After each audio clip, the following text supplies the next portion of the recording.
Alright, hey guys, what's up? Now, I decided to do a bit of a kind of an impromptu video. I wanted to make this for a few days actually, but I just haven't bothered, but I figured, you know, what better time than now really to do it. So, this is basically going to be, not really a review of Bloodborne, but I want to be touching upon kind of an enhanced impressions video, if you will. I mean, I've beaten the game now twice. I've almost beaten it 3 times. I haven't been playing it for the last 2 or 3 days. I've been glued to Pillars of Eternity because I'm loving Pillars of Eternity as well. I'm really enjoying it. But yeah, regarding Bloodborne, I haven't played in a few days, but again, I'm close to beating it my 3rd time.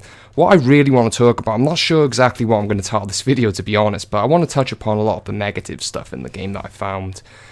And just my overall kind of thoughts, you know, after because the honeymoon period, let's be honest, is kind of over. You know, so I think I can formulate, after playing the game fully, because keep in mind my last video was an impressions video really, I was like probably a quarter into the game. After beating it, I think I can give my proper thoughts, you know. So I'm just going to talk about everything, mostly the negative stuff, and I'll touch upon some positives later, but to get straight into the negatives, I want to talk about some things I was disappointed with, honestly.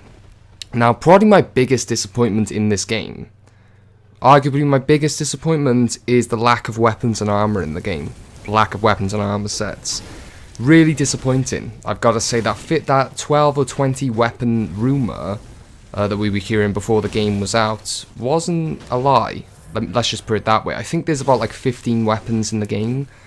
I got the gold trophy for getting all weapons in like 3 or 4 days or something. Granted, I was playing it a lot, but I was still kind of surprised. I was like looking at it thinking, is that it? Really? You know, granted I love the weapon transformations, and the weapons that are in the game are really good. Don't get me wrong there, really enjoy them, but I really don't think there's enough variety there. You've got like, let's put it this way, you've got literally 1 halberd in the entire game, you've got 1 hand axe, 1 axe in the entire game, you've got 1 scythe in the entire game. Granted, they weren't like a massive variety of scythes or anything in Dark Souls 1 or, you know, the other games, but there were a couple. There were a couple of variations on each kind of weapon type. I know some people are going to say they're copy and paste, but it helps with diversity. They're not all copy and paste as well. You can get boss weapons, like the Golem Axe, for example, was different than the regular hand axe and had special effects on it. That was awesome, and it looked completely different as well. It had a completely different aesthetic. And that's another thing, you don't get boss souls or boss blood in this game to craft boss type weapons. And I'm going to get onto the bosses afterwards and kind of my concern about some of the bosses in the game, but onto armor sets, it's the same thing. There's not much. I'm like 1 away, I think, from getting all the armor sets, and it's just really underwhelming. Again, the stuff that's there is pretty good. Some of it's not as varied as I would have thought, to be honest. Granted, this, you know, we were told it's kind of just going to be cloth throughout the whole game, but some of them are quite similar as well in appearance. So I'm just not that pleased with the variety in terms of weapons and armor in this game. It's really underwhelming in my opinion.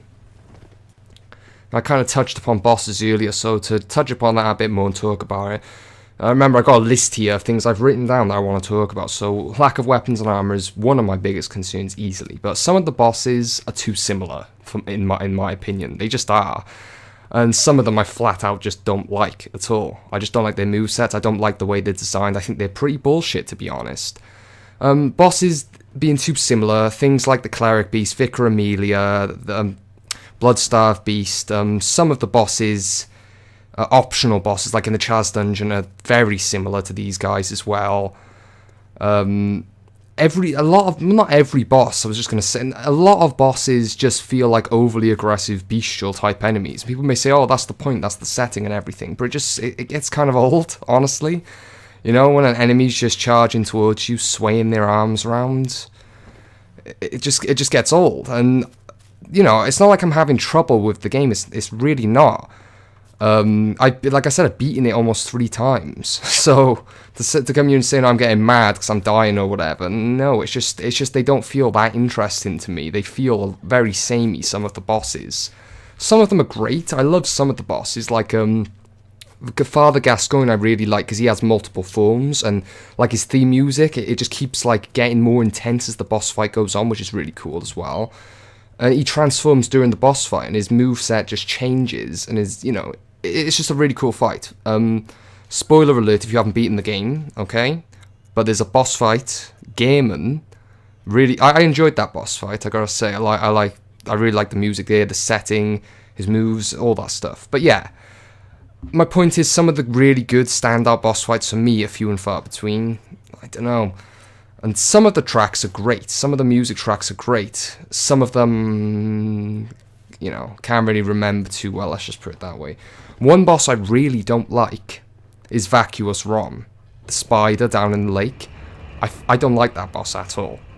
It's kind of got the Dark Souls 2 design philosophy in it. Let's just throw more enemies on top of the boss and call it difficulty. In fact, if I can, I'll link in one of Jutas's videos, a guy I watch who does Dark Souls related content and Souls related content. I'll put this right here. Look at how this guy died on like his second or third try, I think it was. Watch this. No, that was unfair! I got stung by the spiders and that freaking whatever that shit is that flies off the sky. That's bullshit. You just got staggered to death, and that happened to me more. Like, now, my first time, I breezed through it with the Ludwig's sword. Oh, by the way, Ludwig's sword is another kind of complaint I have. It's just an overpowered weapon. The scaling on it is ridiculous, and it staggers anyone because it's like a great sword as well. But whatever. My point is, just look at what happened there. And on my second playthrough of my other character using the Blades of Mercy, it was quite a bit harder because I didn't have the cannon, which people suggest. I had the cannon on my first character, and yes, it does destroy him quite easily. But I don't want to have to be funneled into a certain build to make it that much easier, I thought I was doing pretty well with my second character. I was leveling up all the stats that made my weapons stronger, so I don't know. And just the fact that you can die so quickly as well. Like, seriously, there are way too many moves in this game that just destroy your health bar, regardless of how much vitality you have. Like, on New Game Plus, I had 38 vitality, and I was getting two-shotted by, everything. Compare that with Dark Souls 1, where I would go through the game, even on New Game Plus, with 20 vitality, and pretty much nothing could one-shot you. It was very rare. So it's kind of strange. I don't know, I know it's a different game and all, but, everything kills you really fast. And it just doesn't always seem fair, especially in that Rom boss fight. Really wasn't a fan of that fight. What else do I want to talk about then? Talk about bosses. Another thing related to bosses, that some of them just take forever to kill. Especially in New Game Plus. New Game Plus is just silly. Even with the best equipment, the highest upgrades, the best gems you found in the game at +9 or even +10, you get to the Cleric Beast in New Game Plus, and it just takes forever to take him down. It's a grind. It's not really that fun. Even on my first and second characters, it just took a while to kill him. Even though I was wailing on him, he was barely hitting me at all. It took ages. One of the things I loved in the Souls games is you can make a beast of a character and go through New Game Plus and just destroy everything. It's fun. It's really fun. But instead, they decided to turn New Game Plus into a grind. And I've beaten New Game Plus. Well, I think I have, yeah. I'm right at the end, at least, of New Game Plus. I know that on my first character. I'm right at the end. I think I've just got Gehrman left. Or Gehrman. But yeah, it just felt like a grind, really. And the fact that you die so quick, it gets old. It really gets old. And the fact that some bosses, again, are very similar, gets old. Another complaint I have, well, like I said earlier, I've mentioned this already, you can't get boss weapons. There's one boss weapon I think you can get, and it's from Gehrman. Again, what the hell? There's so many in the other games, so much more variety in weapons and armor sets. It just boggles my mind how they got so few here. And I don't think it should be overlooked as well, because if they come out now with a DLC pack, I'm probably not going to be buying it, saying, oh, we got all these new weapons and armor and stuff. It's well, why can, it's not like the base game was exactly filled with content in those regards, so I don't know. But yeah, just moving on. Yeah, you can collect weapons and armor sets from enemies as well, which is kind of lame. I really enjoyed doing that in the other games, so why they've decided to get rid of that, I don't really know. Well, Also, this is another thing. They added arcane in the game, and my second character's based is a skill/arcane character. Like, it's say like a dex int character. I wanted to make use of a lot of the arcane abilities I got in my first playthrough, but obviously I didn't level arcane on that character. I just didn't bother. I wanted to go skill strength on that character, just because that's kind of what I always do in these games, my first run. But the thing I want to complain about here is the massive lack of arcane related abilities. And the ones that are there aren't even that good. Like, I had 44 arcane on my second character. 44, because I tried to level it super hard. They're not that strong at all. They just don't feel that satisfying. Especially after, you know, pumping that many points into arcane. Some of the, you know, there's only like, I think, what, 6, 7, maybe 8? You know, 8 arcane abilities to use, maybe? And, yeah, I don't know, just underwhelming to say the least, really. I know people are probably going to say, oh, well, Souls only had, like, oh, you know, it had just variations of Soul Arrow and stuff. But it felt good to get a better version, even of the Soul Arrow type spell, you know? Because you're constantly progressing, getting more powerful. These arcane abilities just don't feel that strong to me. 44 arcane guys, come on. That was a lot alongside leveling other stats as well, but 44. At about 50 intelligence in Dark Souls. Look at my Dark Souls playthrough part 15. Look how much damage I do at the beginning to enemies. I destroy them. You know? I don't know. I just don't know why they decided to do, you know, the kind of balance they've got here. And like I said, I don't have trouble getting through the game. That's not the point. But it's not really that rewarding. That's my problem. It doesn't feel as rewarding as the other games. It doesn't feel like you're getting more powerful. It doesn't feel like, you know, you're learning new things and getting all this power and obtaining these new items that are really powerful. It always feels like you're just able to cinch certain, you know, scenarios. Particularly in New Game Plus, because everything has ridiculous amounts of health and it's just a grind. Also, what else do I want to mention here? I've got only a couple of things left on the list. I talked about some of the soundtrack. I love some of the soundtrack, but some of them aren't that memorable in my opinion. Oh yeah, and the credits music is easily the most lackluster in the entire series. People are going to hate me for saying this, but Dark Souls 2's credits music craps on Bloodborne's. And I seriously mean that from the bottom of my fucking heart. Genuinely. Because that was one of my favourite parts of Dark Souls 2. I thought the credits music, they really nailed it in Dark Souls 2. It's beautiful. I just listen to that and it's just perfect. It's awesome. Bloodborne's credits music? The music we've been hearing in all the trailers. Even in the first trailer, the exact same music plays as the credits roll. No real emotion, no emotional impact at all. You know? I just don't understand.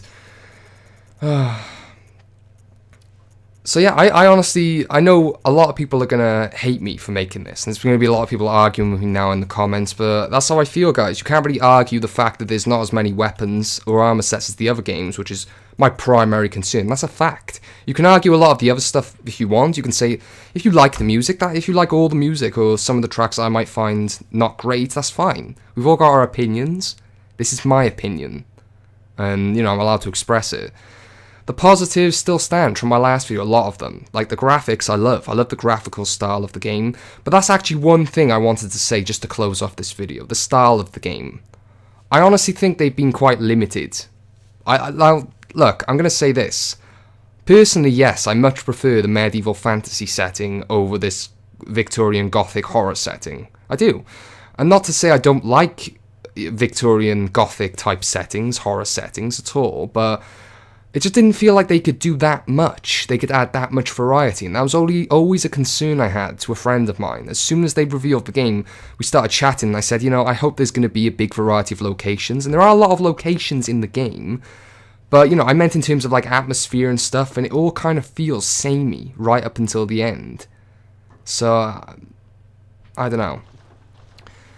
I was kind of worried I'd feel like this, you know, later on. Well, I wasn't really worried, but I don't know, you know, because it was like, because everyone was hyped, you know, it was a Miyazaki game. He's got like a great track record, but to me, this is his weakest entry yet.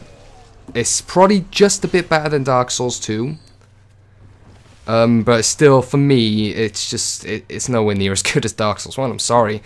I don't really think it's as good as Demon Souls either. Maybe that's because, you know, part of it is because I love the medieval fantasy setting, like I said, but I think a lot of the stuff I said here stands as well. I don't know, guys. One of the bosses I really liked as well, I want to add quick, is Murgo's Wet Nurse. I love that design of that boss. The theme music's kind of cool, it's unique, it's different. Just a unique boss fight in general, really, in a game that's, in my opinion, like I said, oversaturated with a lot of these, you know, insano, you know, combo bosses, these big bestial type enemies. You know. One other thing as well, it's just all coming out as I'm talking about it. This is a very rambly video, I know. Martyr Logarius. Now that boss fight is cool, but I have one concern about that fight. And on my second character, I died a few times to this, it fucked me. He does an attack when he gets to about like half health, where he summons a bunch of swords that shoot out everywhere. You have rooftops, you have roofs as cover, but it's not always sufficient, and you know, because they're not that big anyway. And it happened to me, like I'll be over the other side of the map, away from where the projectiles are, and I'll randomly get shot by one and staggered, and he'll just do a slam on me or something and kill me. It's the same kind of thing as the Rom fight. Like, what the fuck?